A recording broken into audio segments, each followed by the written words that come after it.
इंसान के हाथ में ज्यादा हड्डियां होती है या पाँव में? हाथ में। बच्चों की नशोनुमा के लिए सबसे ज्यादा किस चीज की जरूरत होती है? प्रोटीन। सोडा वाटर में कौन सी गैस इस्तेमाल की जाती है? Carbon dioxide. जमीन के अंदरूनी हिस्से में कौन सी दो धातें ज्यादा मिकदार में मौजूद हैं? निकिल और लोहा। बल्ब में कौन सा तारा इस्तेमाल किया जाता है? टंगस्टन।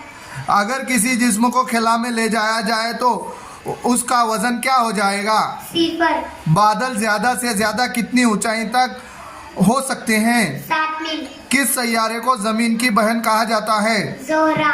दो दूरबीन के बगैर सिर्फ आँख से कितने सैयारे देखे जा सकते हैं? तकरीबन 3000। दुनिया की हल्की तरीन धात का नाम बताइए। लिथियम। सबसे तेज दौड़ने वाले चौपाहे का नाम बताइए। चीता। इंसानी जिस्म में कितनी धातें पाई जाती हैं? 13। आम इस फल में कौन सा विटामिन पाया जाता है? Vitamin A. दूध में मौजूद कुदरती शक्कर होती है, इसे क्या कहते हैं? लैक्टोज। वो कौन सा परिंदा है जो बगैर मुड़े पीछे की तरफ प्रवास कर सकता है? हमंगबर्ड। वो कौन से दो जानवर हैं जिनके दांत सारी उम्र बढ़ते रहते हैं? हाथी और चूहा। बताइए कौमी यौम साइंस कब मनाया जाता है? 28 फरवरी।